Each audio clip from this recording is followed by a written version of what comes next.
Hey there, my name is Porsha Lauri. Welcome to or welcome back to my YouTube channel. And today I'm going to be talking about one of my favorite TV shows yet again, Sex and the City. In this video, I actually want to talk about the unsung hero, the character without dialogue, the fashion of Sex and the City, and what huge role that fashion actually plays into the plotline of the show and the movies and the reboot. Now, while I don't consider myself much of a fashionista, when it comes to labels, designers, I know a little bit of general knowledge about it. General knowledge to my How I Met Your Mother fans. I don't really know the in-depth inner workings of fashion. And so this video is not necessarily about fashion per se. It's more of the unsung hero of how clothes play this, and accessories and everything that everyone wears in the show plays such an intricate and important role into a lot of the plot lines. And so today I'd kind of like to explore a little bit more of that with you. But before I get started with Sex and the City and the fashion, as always, if you enjoy listening to my opinions on all things pop culture, music, movies, TV shows, what have you, do me a solid and drop a like on this video, then run over to that subscribe button, hit the bell next to it so you can be notified every time I upload. And also, before we get into it, I ran a poll recently on my YouTube channel. Try to interact with you guys as much as I possibly can, and I want you guys to feel like you sort of have a hand in what videos I might make, or at least subjects that you would like me to dive further into. And recently I did a poll of what you guys would like to see from my channel next, and overwhelmingly a lot of you really want more Degrassi content. I've already made 2 videos on Degrassi, which I will link in the description box below in case you haven't checked them out.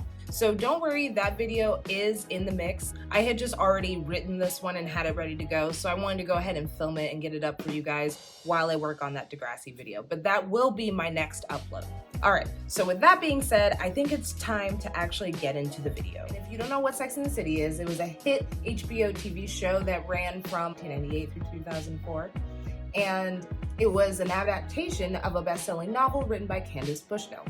Fun fact that I actually didn't really know until I started doing all of this research to do my Sex and the City previous video and this video is that the novel is actually based on a column that Candace Bushnell wrote for, I don't know if it's the New York Times or just a New York City newspaper, but she wrote a column and they eventually adapted different pieces from her columns to a book, which is similar to what Carrie does in season 4. Before I knew that knowledge, I thought the book Sex and the City was based on someone's just like a novel series, Gossip Girl, if you will, but for 30-somethings, only to realize that it's actually an adaptation of real things that really happened to this lady, but she wrote them under a pseudonym, Carrie Bradshaw. When Darren Star stepped in as the showrunner and co-creator for the Sex and the City TV show, he hired Pat Fields to be the fashion visionary. Now, if you're unfamiliar, Pat Fields is an incredibly famous costume designer. She was considered a monarch for the underground new wave punk club kid fashion that was hugely popular in New York in the 70s and 80s. She even owned a boutique on 8th Street that was frequented by many celebrities such as Debbie Harry and Missy Elliott, who really adored her unique style and fashion taste. Pat Fields worked closely with Darren Star. Together, they not only created a style for the show, but they also created storylines that the clothes would then feed into. With this, the fashion became not only a necessity for the show, but a character in and of itself. And while Darren Star had very clear ideas for what he wanted the other 3 women to look like and how he wanted them to appear, he left Carrie Bradshaw mostly a blank slate, which allowed for Sarah Jessica Parker and Pat Fields to work together to create Carrie's ultimate unique style. And not something that I think either of them knew at the time, but what they would go on to create through the character Carrie really was quite groundbreaking in terms of fashion, in terms of ageism, in terms of what it is to be a rule breaker in fashion. I don't think that that's really talked about enough. The mix of vintage pieces, modern fashion, and quirk served to showcase a uniqueness to the ensemble cast as well as an innovative movement that transcended into the industry. The straight types just don't get the irony, Pat Fields was quoted, later adding, "We had to say to the guys, look, the girls in this show just aren't going to wear mini skirts and high heels. No one in New York dresses like that, period." That was really a blow for a lot of people. And I think with Pat Fields creating all of these really, I don't want to overuse the word unique. Pat Fields created all of these different kinds of silhouettes, different kinds of styles. The girls were never really looking identical to each other. They all had their own individual, unique look. And I think that it was such a break from the mold of like how women dress on television to appear as successful or independent or whatever. I feel like in a lot of ways she really flipped that narrative on its head.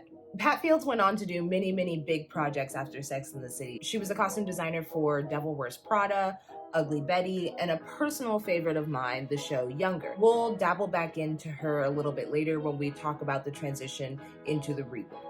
Now that I've given you a little history on the fashion of Sex and the City, let's talk more specifically about each individual character's looks on the show. Let's start with the first character, Charlotte. Charlotte's look to me embodies the ultra feminine, preppy, Upper East Side aesthetic that was what I thought basically everyone in New York looked like. Charlotte's style tended to lean more towards clean lines, neutral color tones, that kind of French country aesthetic influence, and what we in this generation would call basic. I think the thing that really makes Charlotte's look come together is the personality that is accompanying her style type. With her super type A personality, very organized, very controlling, I think that the clothes and her general style lean a lot into her personality. It's not that she's just wearing a costume per se, it feels like part of her personality just in a sweater. Her hairstyles tend to fall into kind of the same kind of lines. We either see her hair extremely bone straight, usually parted down the middle, or we'll see big barrel type curls or a simple ponytail. Nothing is too exaggerated on Charlotte. She is very to a T, and she always looks incredibly presentable.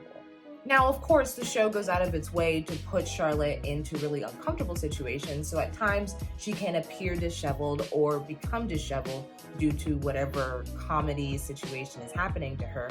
But at the end of the day, she always has herself very put together. I always felt like Charlotte's style very much matched Charlotte's personality. Let's move on to our next character, Maranda.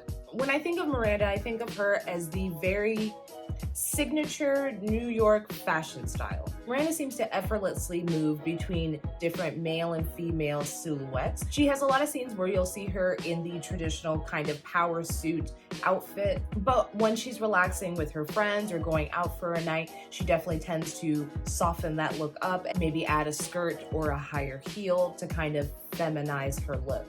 But what I think is so great about Maranda is that she can switch back and forth with a lot of ease. She always seems very comfortable in whatever she's wearing. She's not really trying too hard to look any particular type of way. She really dresses to what works for her body. I also love that Maranda gets to be our kind of resident sports nut, and so that gives way for her to wear a lot of like casual looking pieces. Like she has no problem being kind of whoever she needs to be in the setting that she's in. I would definitely say towards the beginning of the show, she does lean more towards more masculine silhouettes and darker tones. And as the show goes on, it kind of showcases that Maranda experiments with different styles and different levels of brightness within her colors and patterns of clothing. And I think that her style transition throughout the show, while subtle, is also impactful of the many different versions of Maranda that we see throughout the show. And Miranda's hair, I would say, is the only aspect of her style that doesn't really change over time. She's pretty consistently has that short red hair, I think, for the entirety of the show. Our next character, Samantha. When I think of Samantha, I think of bold, assertive colors and bold, assertive patterns. Samantha is not afraid to take risks. She's not afraid to take some risks in her relationships or in the bedroom, and she's also not afraid to take a fashion risk or two. And usually they pay off. I think of Samantha's style as being the glamorous, ultra feminine, kind of kind of Charlotte 2.0 if she really took up everything an extra notch or added diamonds to everything that she's wearing. I feel like no matter what Samantha has on, she commands attention when she walks into a room, and her style definitely complements that. What I imagine to be fabulous New York, you know, fancy New York, Fifth Avenue. She just embodies all of that style. I also don't think that the other girls play around, with the exception of Carrie, I don't think the other girls play around as much with accessories. And I feel like Samantha always has the accessories and the bold ones. Like, she's not afraid to wear a very big statement piece necklace. She always has rings or bracelets or a very nice bag. Like, she pays attention to so much detail, and every piece speaks for itself. With her hairstyles as well, she is pretty bold, although we never see her outside of her traditional platinum blonde. She's not afraid to play with having straight or curly hair. She will go up, down, it doesn't matter. She will do whatever fits for the outfit she's currently rocking. And I don't think I dress anything like Samantha, but I do try to have some of that bravado when I walk into a room. Like, I can't imagine Samantha ever thinking twice that she doesn't belong. She always knows she belongs wherever she wants to be.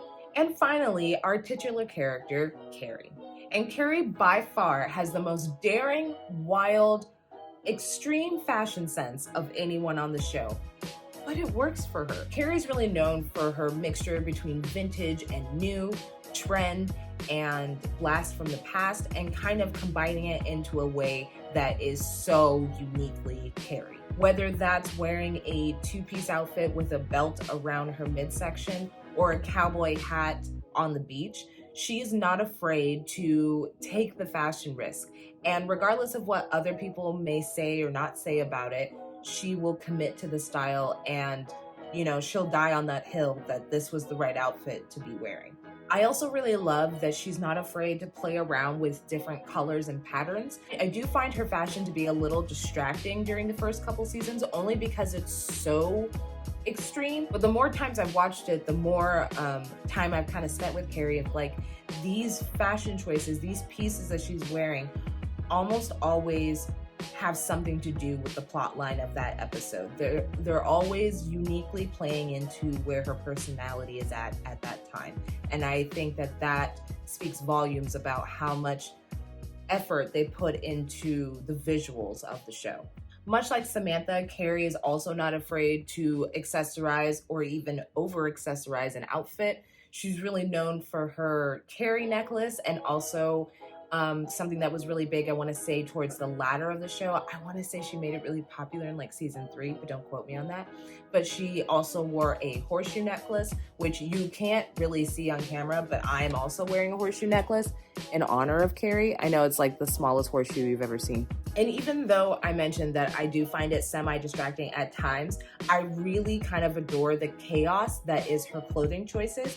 And I also think over time, much like Maranda, you kind of see her style evolve into being more, not necessarily generic or normal looking. It just shows that she is less in her head over time, and she doesn't necessarily need her clothes to speak for her personality or for her.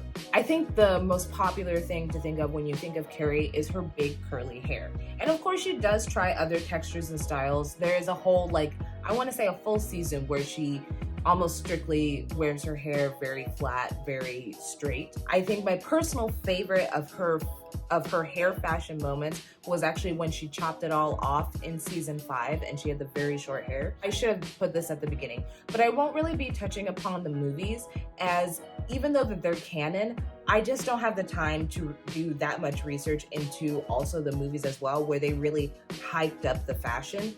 But I also think it's cool that Carrie experimented with different hair colors by dyeing her hair brown in the movies. And that was kind of like a different version of her. It also very much folded into the theme of the first movie, which is getting left at the altar. So it was definitely during her kind of depressive time. It was just cool to see her in a completely different aesthetic than the one we were so used to.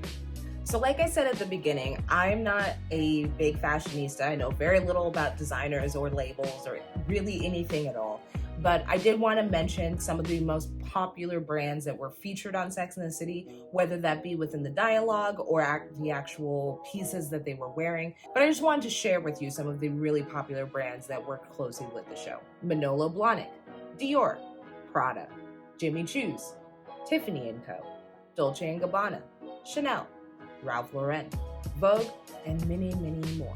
So the thing I keep wanting to impress upon you about the fashion of this show is how the fashion played a silent role into the mini storylines and plots of the episodes. And so I'd like to give you a few examples where the fashion really helped to navigate what the episode was trying to explore. So one of the episodes that I think fashion plays a huge role into is season 6, episode 12, 1. In this episode, it is Miranda's baby Brady first birthday, and Miranda's throwing him a birthday party. Unfortunately, the weekend of Brady's first birthday is also when Charlotte falls into a depressive episode due to her most recent miscarriage. Now, while Charlotte is mourning her loss, she is at home and she's watching like one of those True Hollywood documentaries about Elizabeth Taylor. This is shown to be kind of a turning point for Charlotte, where she sees all of the trials and tribulations that Elizabeth Taylor had gone through throughout her entire life. She still maintained her positivity about the future. Charlotte kind of takes that in and locates her inner Elizabeth Taylor. She puts herself together. She's able to go to Brady's birthday party. And I think that the way she's dressed is just such a Charlotte such a Charlotte way to handle the situation, you know? She just like does her hair up very Audrey Hepburn style, wears this really pretty black and pink sweetheart neckline dress, and she looks like she's going to have a fancy dinner in Fifth Avenue, even though it's just a baby's birthday party. But this showcases that Charlotte can rebound. She can pull herself up out of the ditch and reinvent herself and start anew. And I think that the fashion plays a big role into visualizing what's internally happening in Charlotte. In season 2, episode 17, 20-something girls versus 30-something women, this is where the girls go off to the Hamptons to escape some of the New York heat in the summer. And while they're partying in the Hamptons on their final night, Carrie actually runs into Big, who at this time had been in Paris for a work trip for quite some time, and they had kind of broken things off before he left. That way they both would have the freedom to do whatever during their time apart. When Carrie runs into Big, she mentions how he hadn't told her that he was going to be back in the States, and he informs her that yes, not only is he back in the States, but he's back for good. The deal fell through in Paris, and he'll be moving back to New York full time. But what she doesn't know is that Big has already moved on in, well, a big way. He's already gotten engaged to a new woman that he met in Paris, who just happens to be about half his age. And her name is Natasha. And Natasha is extremely intimidating to Carrie for a number of reasons. Natasha is younger than her, taller than her, more put together than her, and Carrie really feels that upon their initial meeting. In a moment of vulnerability, after she is greeted by Natasha and Natasha and Big walk away, she immediately throws up. But the thing about the fashion of this episode that I thought was so important is how differently Carrie and Natasha are dressed during this scene. And when comparing these two different images, I could see how Carrie would see this situation as in, like, he traded in this old model for a new, young, fresh model. And that's gotta be pretty demeaning for Carrie and her ever-evolving ego. But I think that scene really the fashion really serves to drive the point home. And that's something that's kind of ongoing almost every time that Carrie runs into Natasha, because I think it's never planned when she's gonna run into her or see her at any given time. She always is a bit more disheveled, a bit more chaotic than the only pristine and perfect Natasha. And the fashion constantly throughout the entire show really plays into that. And I also appreciate this because it's not like your traditional girl versus girl fight where they're just like fighting over the same man and they're basically the same women, and like you should be looking at the guy to be like, why are you toying with our heads like this? It's actually just Carrie caught in the comparison trap, and she's constantly trying to measure up to what she thinks is perfection within Natasha. I do think later on Carrie does more come to terms with like her just being a different type of woman than Natasha, but this is even brought up again in the And Just Like That reboot, where they revisit this kind of rivalry, and it's still there. It's still kind of an undercurrent. I think it's a way more interesting dynamic to work off of, and it's not necessarily coming from of just like women being jealous of other women. It's something more internal, and we just kind of, the visuals just kind of further that idea. I think my favorite episode of where fashion really plays an intricate role into an episode or dynamic is in season 6, episode 5, Lights, Camera, Relationship. If you saw my previous Sex and the City video, I have a very controversial thought, and that is the thought that Berger might have been the perfect guy for Carrie. Now, I know what you're thinking. Is he toxic? Yes. Did he handle their relationship with grace? Absolutely not. But there's just so many minor things that I just enjoyed about this character that I would have very much liked to have seen him have a more full, longer arc on the show. Personal opinion, I totally get it if you don't agree with me. I also am a big, like, I am Team Aiden all day, every day, forever. I understand why she married Big. I can get the, I can understand and wrap my head around it, but Aiden for life, y'all. But anyway, Berger. I really enjoyed the Berger-Carrie relationship. I enjoyed it because I thought that their banter was so good. They had great, like, those actors together had great comedic timing that really sold me on their relationship. It's kind of good that Berger ended up being so toxic because it felt more true to life. I've known a lot more people who have gotten into relationships with people that they have this really easy flow to conversation, this really easy wit that they pass back and forth, but that doesn't necessarily translate into a long-term relationship. So out of all of Carrie's long-term relationships, out of all of her boyfriends, I think Berger might have been the most realistic. Anyway, in Lights, Camera, Relationship, Carrie's really excited because her book has been translated in other countries and is now a bestseller like all over the world. So she's really making some decent money off of this book at this point, and she's able to kind of take herself on a little bit of a shopping spree. She brings Berger along to go to Prada, where they are basically wined and dined while they do some shopping. And eventually Carrie is able to kind of strong-arm Berger into trying on this fabulous, the ultimate fabulous t-shirt or whatever. I don't know. It's some button-up and she's like, you have to try it on. It's fabulous. And he proceeds to look at the price tag and immediately is like, oh, absolutely not. No, it's gonna be a no for me, dog. And Carrie insists that he can't leave Prada without the fabulous shirt, and she insists he let her buy it for him. Something that apparently Berger didn't realize beforehand, but is actually something that makes him very uncomfortable. Is really interesting how just this purchase changes the course of their relationship moving forward. Now, don't get me wrong. Carrie and Berger had already had their own set of issues that kind of were brought on almost from before they started dating. But I think that this specific scene transitions Berger and how he looks at Carrie, and also how Carrie feels about herself. I think part of the reason that she ends up dating Berger in the first place is due to her insecurity of being the only real single lady in her crew at this time. I know around this time, like, Miranda's dating someone, or she's now like full-time with Steve.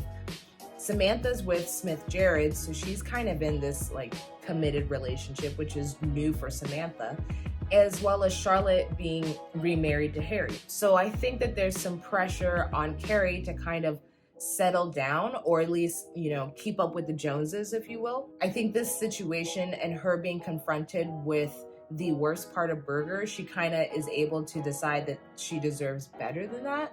But actually she doesn't. No, I take it back. I don't think she learns that lesson. That's a lesson I wish she would learn. What she actually learns is that Berger is trash, unfortunately. He ends up coming clean to her about how the shirt made him feel, about how his career is actually dwindling.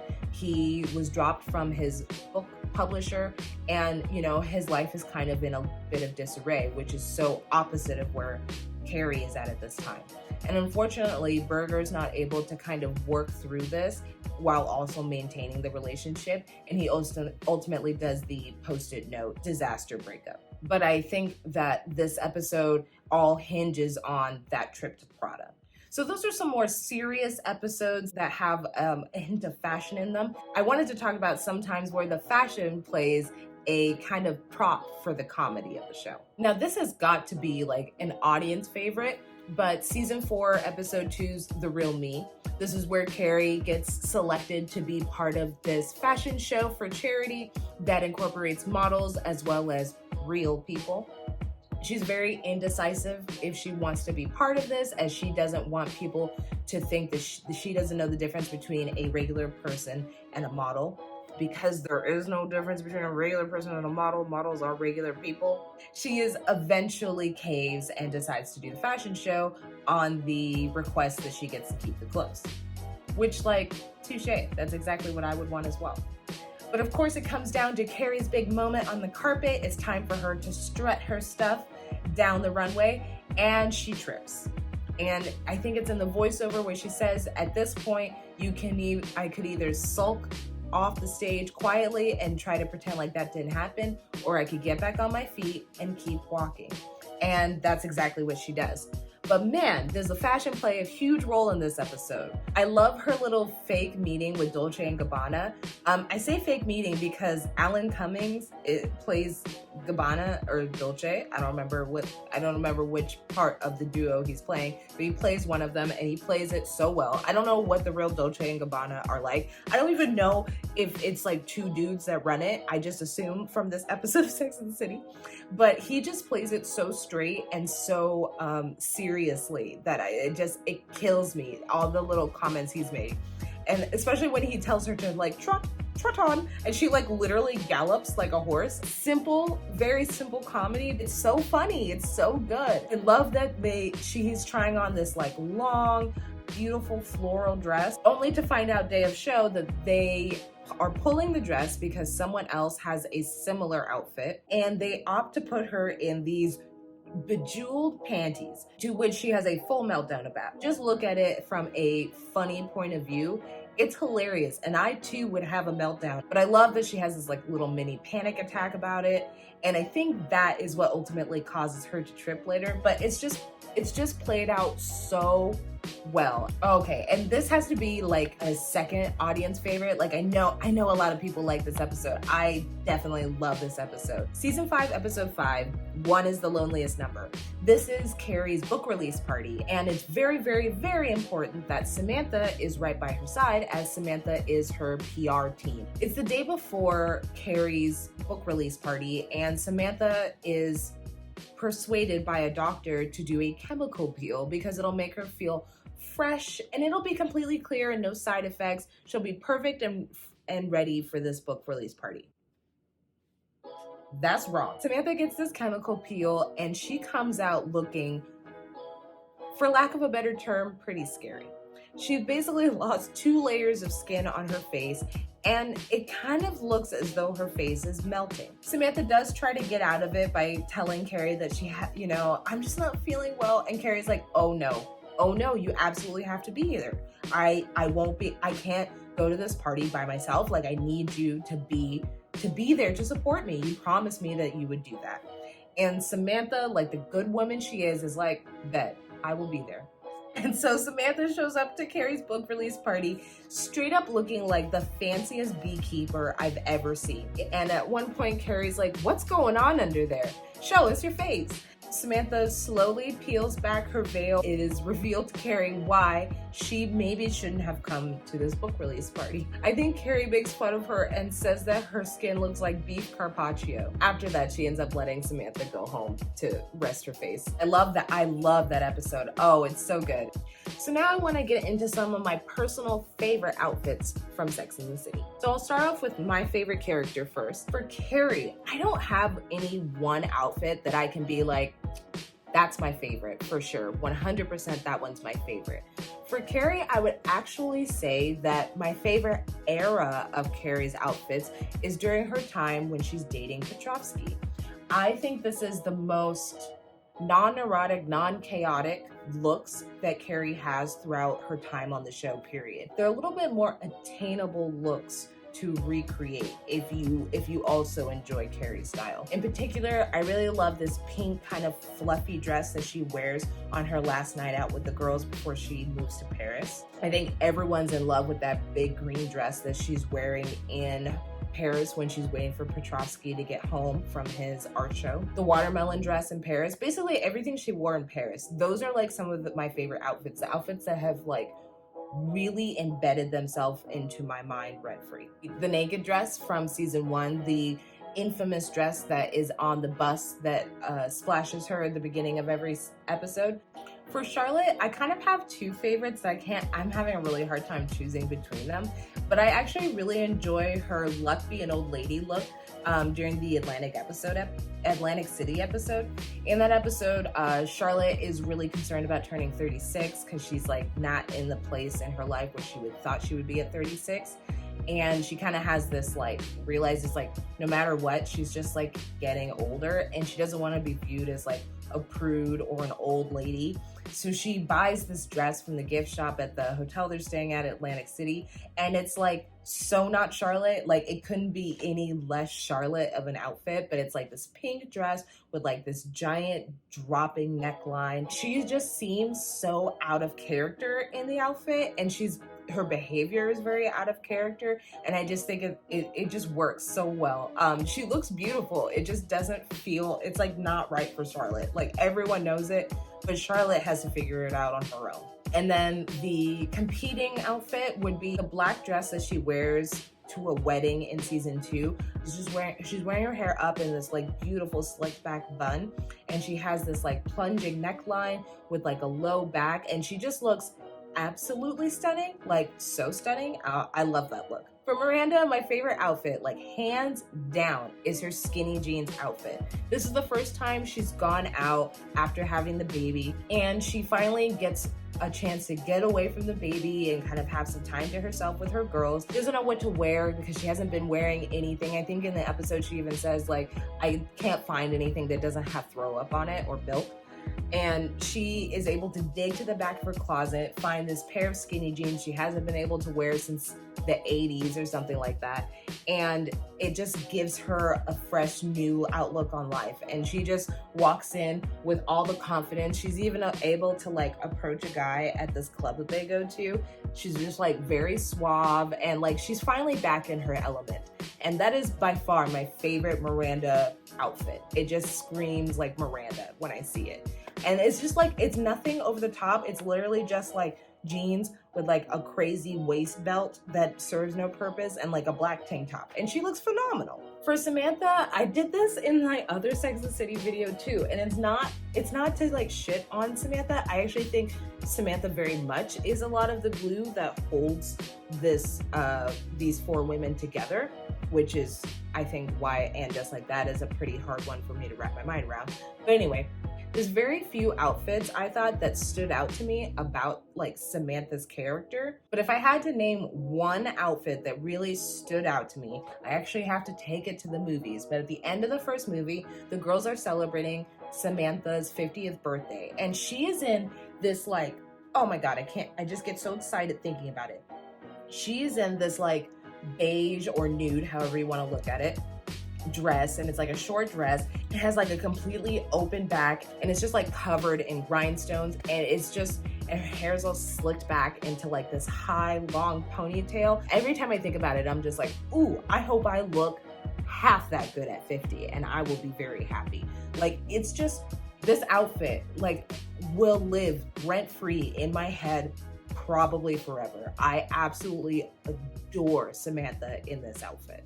And I love that she's 50 and not afraid of anything or to wear anything that she so chooses. That's why that character is so important to this core group of 4. So I don't want to go full bore into the movies, but here's my little tidbits on the things I liked or didn't like about the fashion in the movies. From Samantha's 24-karat ring, Charlotte's foray into athleisure, and Carrie wearing a bird on her head, you could definitely say the movies took the fashion up a few notches. While I do not have much to add in the discussion of what role the fashion played in the movies, I would like to shout out a couple moments that really stuck out to me. Charlotte's outfit when her water breaks while she confronts Mr. Big in the movie, Samantha, her hat, and the guacamole when she is trying not to cheat on Smith in LA, the infamous old outfit montage in Carrie's apartment, and all the outfits at the end when the girls celebrate Samantha's 50th birthday. I want to do a whole separate video on And Just Like That, basically just for continuity's sake. Like, I've already made Sex and the City videos, I might as well talk about the reboot. To be honest, I watched this season as it was airing one time. I enjoyed it for the most part, but I really haven't dived that far into it. Like, it was almost background noise level of viewing, where I was like invested, but not that invested. So I don't want to talk about the fashion from the show until I've had time to go back and rewatch it and really develop my thoughts around the entire season. But here's my little blurb about what I thought about the reboot. As with most facets of a reboot, some of the audience found the change in fashion culture to be very extreme by the time we revisit the ladies in 2022, and apparently their fashion guru agrees. Pat Fields did not return to the Sex and the City reboot due to scheduling conflicts with another Darren Star production, Emily in Paris. So the reins were given to her former assistant, Molly Rogers. Pat Fields spoke to E! About the fashion of And Just Like That, saying, "I like some of it, I don't like all of it, but I know what Molly's dealing with."